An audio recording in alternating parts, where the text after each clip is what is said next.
Hello tout le monde, salut, j'espère que vous allez bien, que la santé ça va et que tout le monde se porte à merveille. Bonjour, bonsoir, où que vous êtes. Déjà avant qu'on ne se lance, bienvenue à tous les nouveaux abonnés et bien sûr, salut à tous les anciens abonnés. Okay, remember what I told you. Be your own boss, love yourself, get up and dance. Level up. Level up, level up, level up, level up, level up, level up. Hier, c'était la fête des mères ici aux États-Unis. J'ai failli dire au Cameroun. Je m'excuse, mon cœur est tellement au Cameroun parce que je pense beaucoup à ma mère. Mais c'était la fête des mères ici aux États-Unis hier. Je ne sais pas si c'était dans le monde entier aussi. Mais si c'était le cas, alors bonne fête des mères à vous. Je vous souhaite une très bonne fête des mères parce que vraiment, les mamans, que vous soyez maman, que vous avez accouché ou vous élevez l'enfant de quelqu'un, vous avez adopté ou peu importe l'enfant que vous êtes en train d'élever, car c'est un village qui élève un enfant, je vous dis déjà bonne fête des mères. J'espère que vous avez passé une très belle fête des mères entourée des personnes qui vous aiment, qui vous élèvent et qui vous célèbrent tous les jours. Alors aujourd'hui je viens vous parler de Maman Georgette, de ma mère. C'était la fête des mères hier et c'était une journée un peu très difficile pour moi. C'était ma première journée de fête des mères sans ma mère. Donc c'était la première fois que je passais les fêtes des mères sans ma mère et ça m'a vraiment fait de la peine, ça m'a vraiment touché, ça a ramené beaucoup de souvenirs et du coup je me suis un peu isolée dans mon coin hier mais donc si vous n'avez pas vu sur les réseaux sociaux, c'est parce que j'étais juste isolée dans mon coin à penser à ma mère et à parler avec elle dans ma tête. Aujourd'hui, notre vidéo consiste au fait de parler de Maman Georgette. Je vais essayer de vous dire qui est Maman Georgette, son trajet, parce que j'ai constaté que depuis le décès de maman, depuis que Dieu a appelé maman, j'ai pas encore eu le temps de vous parler d'elle, de vous dire qui elle était vraiment et l'enfant qu'elle a élevé, les enfants qu'elle a élevés et tout, vous voyez. Donc, je voulais juste profiter pour vous dire cela en espérant que cette vidéo va vous aider, vous ouvrir les yeux, car elle est très instructive. Vous allez constater, elle va vraiment vous aider. Vous allez vraiment aimer. Donc, sur ce, prenez un stylo, apprêtez votre thé et sans toutefois perdre le temps, on va se lancer. Let's go. Vous voyez, j'ai commencé mes vidéos sur YouTube le 31 octobre 2014. C'est la première vidéo que j'avais postée qui parlait de comment prendre soin de son vagin ou comment laver son vagin, un truc comme ça. Sûrement vous avez déjà vu cette vidéo. Quand j'ai commencé à faire les vidéos tabou sur YouTube, j'étais l'une des premières youtubeuses à faire les vidéos tabou. Et je ne vais pas vous dire le nombre de dénigrements, le nombre d'insultes, le nombre d'harcèlement que j'ai reçu venant des gens, venant des blogs, venant des Africains, venant de mes propres frères africains, de l'Afrique et ici aux États-Unis et en Europe. J'ai reçu des menaces, des gens qui me demandaient de fermer ma page, d'arrêter de parler de ce genre de sujet, c'est pas bien. On m'a tellement insulté, mais vous savez, ce que j'ai fait, moi, Belle, j'ai ignoré la négativité, j'ai ignoré les insultes, je me suis concentrée sur la positivité. Je me rappelle, ma mère m'avait appelée et elle me demandait ce qui n'allait pas. Je lui ai dit que je suis en train de vouloir essayer d'aider les gens et surtout les femmes, puisque je sortais de l'Afrique, j'ai constaté qu'on avait des petites odeurs ici et là et je veux juste aider, mais les gens m'insultent. Elle me dit, écoute, regarde le nombre de positivité, tu regardes le nombre de négativité et tu me dis qui est plus que l'autre. Je lui ai dit la positivité est plus que l'autre. Elle me dit alors pourquoi tu te concentres sur la négativité? Vous voyez, la négativité parfois est tellement envahissante qu'on se dit qu'elle est plus grande. Pourtant, elle a seulement un tout petit pourcentage comme ça.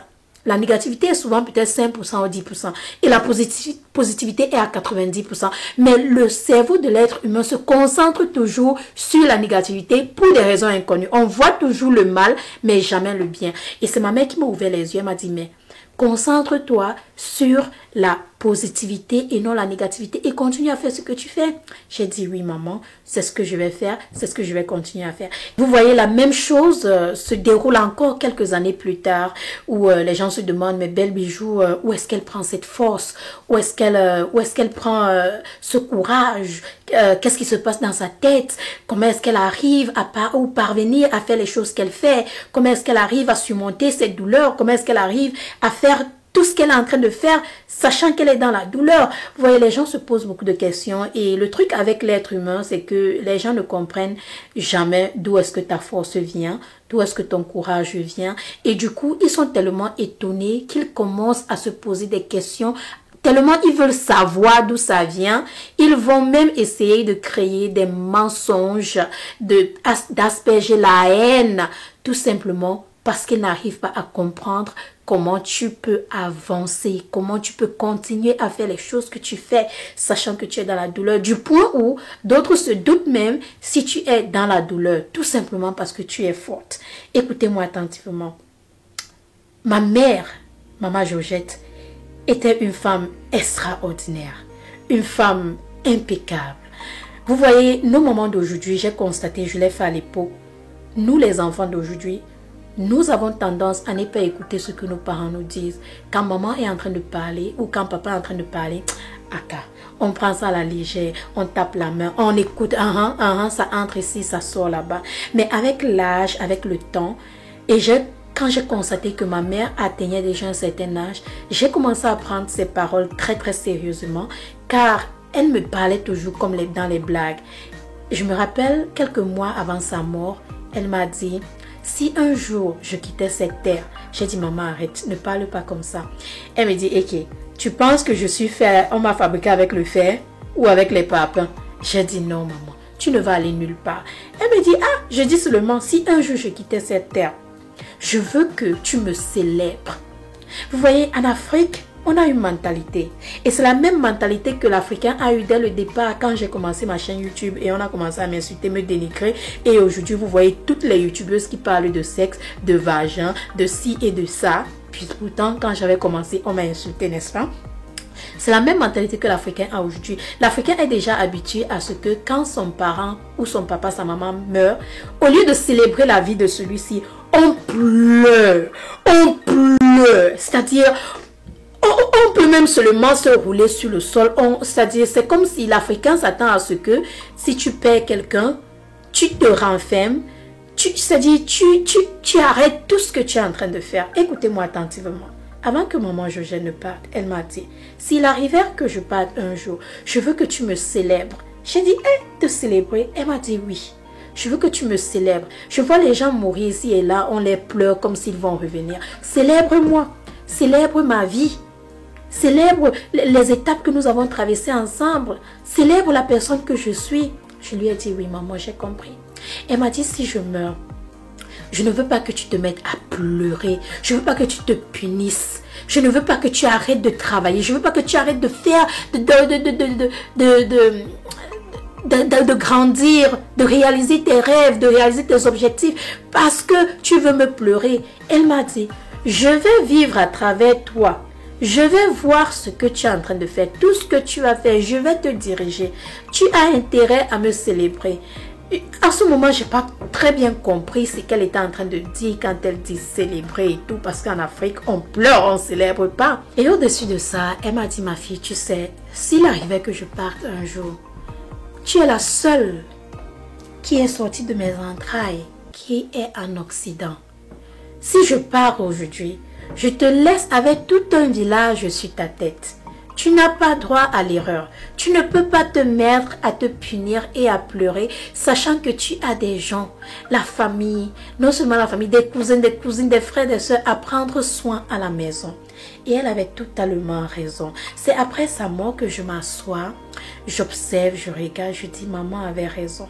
Parce qu'elle m'a laissé avec tout un village sur la tête. Mes nièces, Popo et Ida, vous les connaissez, mon papa, mon grand frère, ma grande soeur, mes neveux, c'est-à-dire tout un village.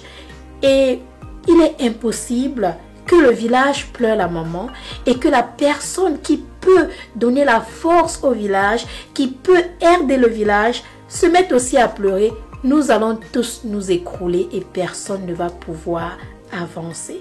Quand elle me disait ces paroles, bien sûr, elle ne m'a pas dit ces paroles comme je suis en train de vous dire, mais c'était à sa manière à elle et je suis juste en train de les interpréter. Et après sa mort, je me suis dit, je vais célébrer ma mère. Je vais célébrer la vie de ma mère parce que c'était une femme incroyable, une femme indépendante. C'est la femme que je suis aujourd'hui. C'est grâce à ma mère. Elle m'a appris comment être indépendante. Elle m'a appris comment faire du business. Elle m'a appris comment économiser l'argent. Elle m'a appris comment investir de l'argent. Elle m'a appris comment être une bonne femme au foyer. Elle m'a appris comment être une bonne maman. Elle m'a appris comment être respectueuse. Elle m'a appris à donner, à aider, à aimer. C'est-à-dire, tout ce que je suis aujourd'hui, la femme que je suis aujourd'hui, c'est grâce à ma mère. Elle m'a appris à aimer mon prochain comme moi. Elle m'a dit, si quelque chose te rend malheureuse, tu te débarrasses. Si quelque chose te rend heureuse, tu apportes. Et c'est de cette manière que j'essaye de vivre dans ma vie de tous les jours. Ma mère était une femme exceptionnelle, extraordinaire. Si vous avez eu la chance de rencontrer celle-ci, votre vie allait changer. Elle était le genre de femme que quand elle préparait souvent la nourriture, elle n'aimait pas manger seule. Quand j'allais à l'école publique de Bonamoussadi-là, avant de rentrer, elle a déjà fait le couscous ou le taro ou le riz sauce arachide. Elle va attendre jusqu'à ce que je rentre pour qu'elle et moi nous mangeons dans la même marmite. Et parce que j'étais le genre d'enfant, je n'aimais pas manger le couscous de manioc. Je ne sais pas si vous aussi, vous n'aimez pas le couscous de manioc. La seule manière à laquelle je mangeais le couscous de manioc, c'était si ma mère et moi, on mangeait dans la même marmite. Dans la marmite où elle a tourné le couscous là, elle enlève pour tout le monde. Ce qui reste là, elle verse la sauce d'une kéling avec le poisson dedans.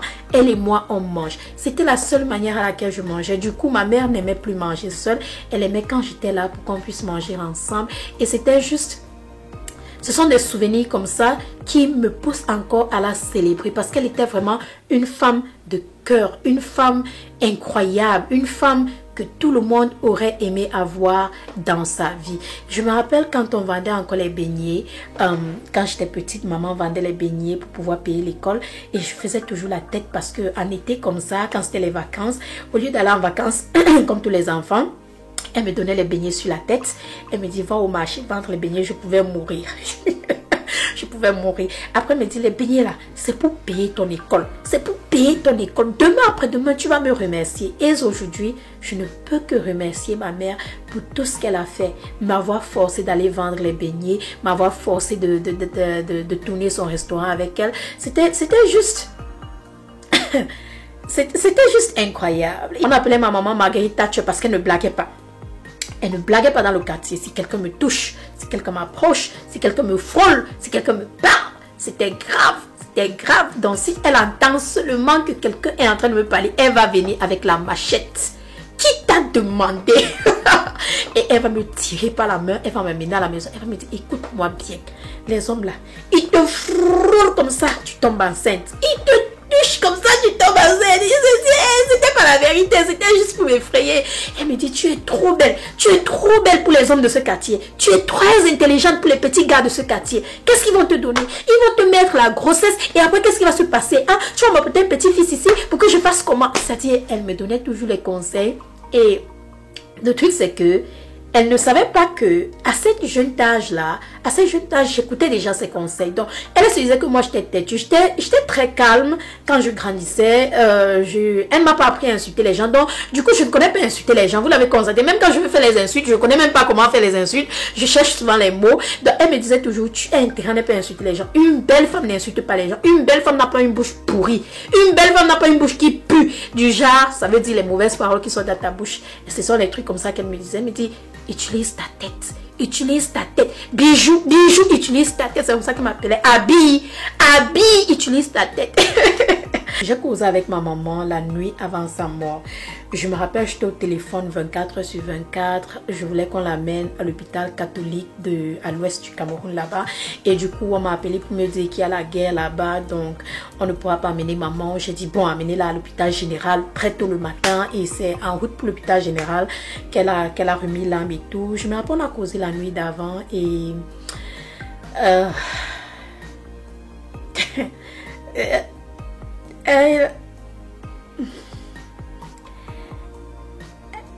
la mort l'a volée. Elle ne savait pas que ça venait, mais elle m'a dit beaucoup de choses. Elle m'a dit beaucoup de choses. On a beaucoup causé au téléphone. Elle avait l'air très fatiguée et je ne faisais que lui dire que maman, voilà, ton visa est sorti. Tu seras là dans quelques semaines. Au fait, moi-même, je comptais aller la prendre. Je comptais aller la prendre dans les 2 semaines qui suivaient pour l'amener ici, pour qu'on la traite et tout. Donc, je voulais juste qu'elle aille à l'hôpital général et qu'on fasse les soins qu'il fallait très très vite pour qu'elle s'établisse et pour que je puisse aller. Donc, mais je suis juste contente qu'elle n'a pas souffert. Vous voyez, il y a des gens qui souffrent dans la maladie pendant des années, pendant des mois, pendant des semaines. Maman Georgette n'a pas souffert. Elle n'a pas souffert dans la maladie. Elle était une femme bien. Et je remercie vraiment Dieu de ne pas l'avoir prise dans des circonstances vraiment difficiles du genre, tu as fait un accident, la tête est quittée, le pied est quitté, le cœur est quitté, ou tu as eu un arrêt cardiaque, ou tu as eu ci, tu as eu ça, dans des situations vraiment bizarres. Je remercie vraiment Dieu de l'avoir pris dans la paix. Vous voyez, c'était très naturel. Magnon m'a expliqué, c'était naturel, c'était simple. Elle est partie, elle a dit beaucoup de choses avant de partir, des choses que je vais garder privées bien sûr, mais voilà qui était Maman Georgette. Maman Georgette était une femme. Si vous me voyez aujourd'hui, vous voyez Maman Georgette. Vous me voyez à travers elle. Elle vit à travers moi. Je sais qu'elle est avec moi. Je sais qu'elle est en moi. Et j'essaie juste de faire ce qu'elle m'a demandé de faire. Elle m'a demandé de faire tellement de choses que je ne peux pas me mettre à tout vous étaler ici, mais vous dire que si vous avez votre maman et votre maman est encore vivante, célébrez-la. Célébrez-la pendant qu'elle est encore vivante. Si votre maman meurt, célébrez sa vie. C'est vrai, je pleure, bien sûr. Je pleure. Hey, j'ai pleuré hier. Je pleure tous les jours. Après sa mort, j'ai pleuré. Mais après avoir pleuré, tu dois te lever. Tu dois être forte sur tes jambes. Tu dois être forte dans ta tête. Parce que vous voyez, la douleur, elle n'est pas physique. Elle est mentale. C'est ce que beaucoup de gens ne comprennent pas. Vous voyez, quand vous avez des problèmes de cœur, quand vous êtes dans une relation et un gars vous brise le cœur, cette douleur-là, ça fait plus mal qu'une autre douleur. Le chagrin du cœur peut vous faire perdre 20 kilos en un jour. Vous le savez. Donc c'est pourquoi je vous dis que la douleur n'est pas physique, elle est plutôt mentale. C'est vrai. Beaucoup de gens vont se demander comment est-ce que tu fais, où est-ce que tu prends ta force, ton courage, comment est-ce que tu fais ci, ça et ça. Tout dépend de comment tu as été élevé, tout dépend des paroles que ta maman t'a dit, tout dépend de la conversation, des conversations que tu as eu à échanger avec ta maman pendant qu'elle était encore en vie. Tout dépend de comment tu vois la vie, parce que tout le monde ne voit pas la vie comme moi. J'ai ma manière à moi de voir la vie, tu as ta manière à toi de voir la vie, chacun sa manière à lui de voir la vie. Tu vois un peu, toi ta maman peut mourir, tu pleures ta maman pendant 6 mois, pendant 1 an, pendant 2 ans. Ma maman peut mourir, je pleure mais 1 semaine, mais 1 mois, je continue avec mes activités, mais ça ne veut pas dire que ce n'est pas dans ma tête.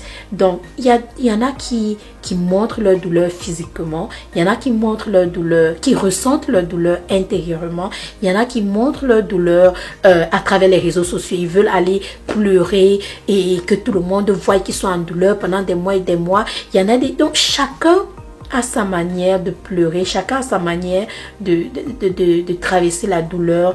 Et la douleur, la perte d'une mère, ce sont des larmes. Ce sont des larmes qui ne finissent jamais. C'est une douleur qui ne finira jamais. C'est un truc qui ne va jamais guérir. J'ai des moments de faiblesse. J'ai des moments où je suis très mentalement bas. Comme hier, j'étais mentalement abattue. Il a fallu que je cause avec elle, je mette mes genoux au sol, je prie, je demande la force et que je dise, voilà Seigneur, mon Dieu, maman, si tu m'as amené jusqu'à ce niveau, je sais que je peux continuer. Sois avec moi, tiens ma main, soulève-moi. Il a fallu que je prie, il a fallu que je demande la force. Et oui, j'ai eu cette force. J'ai pu continuer mes activités en journée et j'ai juste choisi de rester hors des réseaux sociaux. Mais si votre maman est en vie, en conclusion, si votre maman est en vie, je vous en prie, ce qu'elle vous dit, prenez ça sérieusement. Écoutez-la attentivement. Car si la mort vole votre maman, ou si elle partait demain après-demain, on ne sait jamais où et comment ça va se passer. Vous allez commencer à penser à toutes les paroles que vous avez dites, à tous les souvenirs, les choses que vous avez passées ensemble. C'est ça qui peut vous tuer. Les choses que vous avez traversées ensemble, les difficultés, les moments de joie, c'est-à-dire les conseils. Il faut célébrer votre maman. Prenez votre téléphone, hein? Prenez votre téléphone là maintenant, appelez votre maman. Dites-lui que maman, je t'aime. Maman, tu me manques. Maman, pardonne-moi. Maman, qu'est-ce que tu veux? Maman, que puis-je faire pour toi? Parce que on a une seule mère. On a une seule mère. Pas 2, pas 3. Une seule mère, un seul père. Et on ne peut que les célébrer et les remercier. Et n'oubliez jamais ceci. le commencement de l'histoire de votre vie commence par votre maman.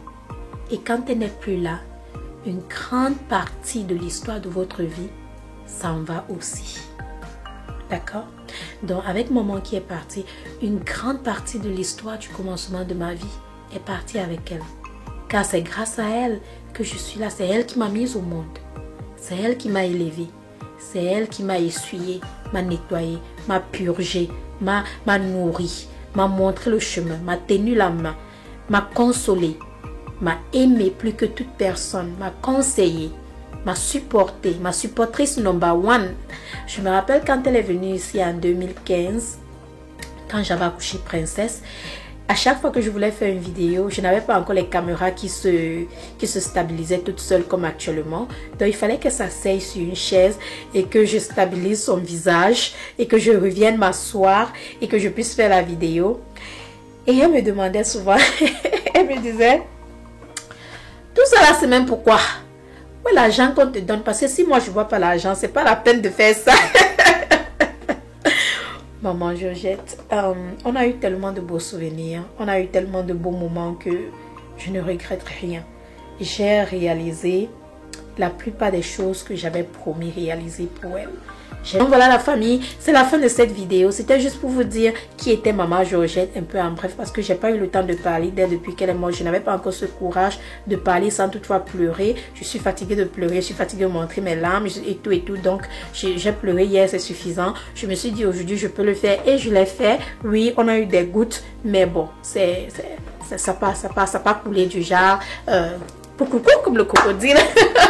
Bref, sur ce, je vous remercie encore de m'écouter, de m'encourager, bref, de m'avoir écouté, de m'avoir encouragé, de m'avoir soutenu. Vous êtes juste incroyable, vous êtes juste incroyable et je ne saurais comment vous remercier. Merci, merci du fond du cœur. Rejoignez-moi sur Instagram Belle Bijou officiel et sur Facebook Belle Bijou. Voilà, grand merci à tout le monde. Je vous embrasse, je vous aime et on se dit à très bientôt dans ma prochaine vidéo. I love you guys. Bye bye.